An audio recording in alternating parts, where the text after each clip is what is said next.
Pilipino. Wikang Pilipino, wikang kinagisnan ko. Ito'y pamana ng ninuno ko. Maraming nagtatangka na ito'y mabago. Sila'y di nagtagumpay sapagkat pinaglaban nito. Tayo Pilipino, may sariling wika, dapat ipagtanggol at pakamahalin, hindi lang sa salita, pagbuo sa isip at sa gawa. Tayo Pilipino, lubhang kahanga. Katulad na lamang sa pandemya'y sinubok, katagdagan ng puso at maging isip. Tayo Pilipino, matatag na lahi, sabang tutulungan, bawat isa'y nakikibahagi. Sinubok ang tatag, nyaring ating lahi, sa pananalangin, kalitasan ay mithi, ang bawat isa. Sa Diyos ay lumapit, yan tayo'y Pilipino, matatag na lipi. Mamaya lang.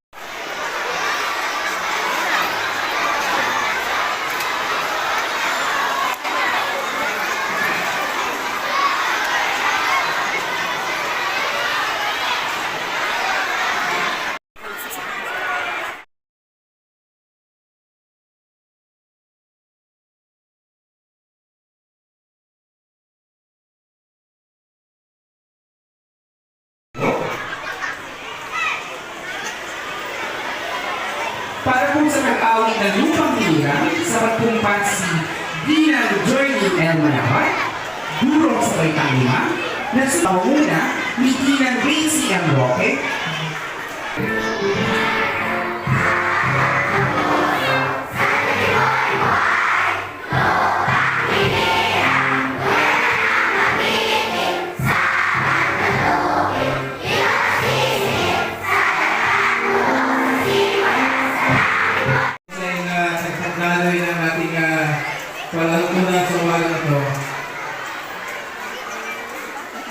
magandang buhay! Mabuting tao. Okay. Ang pinakamahalaga ay tayo natin mabuting tao. Kapag tayo mabuting tao, diretso na yan. Ng buwan ng Mika. Kasi itong buwan ng Agosto ay talagang ipinagdiriwang natin taon-taon ang tinatawag natin buwan ng Mika. At tayo sa Pilipinas, bagamat meron tayong napakaraming wika, pero isa lang ang ating ginagamit para tayo magkaunay-unay, magkauna-unawahan.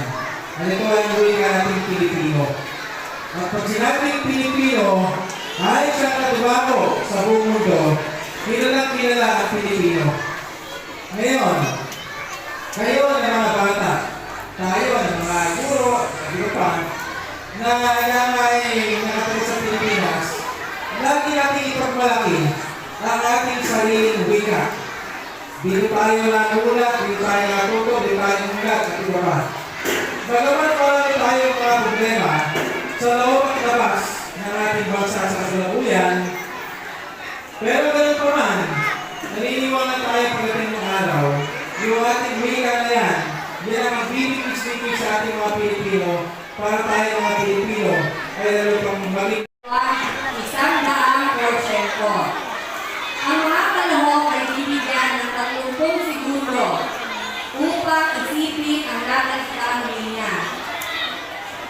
Kapag lumagpas o lumabis sa 3 oras, uupo na ang kalahok at ang susunod na kalahok ang magkakamhan. Ang palakpakan ay pagkatapos ng huling kalahok. Mga anak, habang may po ay handa na po talaga tayo na masaksihan ang kanilang pinabir na mga pagtatanghal. Napakahulsay.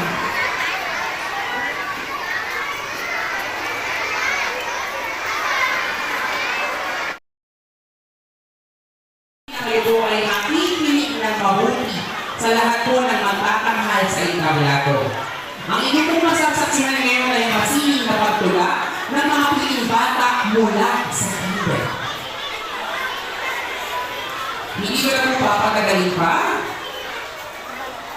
At ito po ay yayaman na pagtula ng kalahok bilang dalawa.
Ito po ang patuloy na bukal.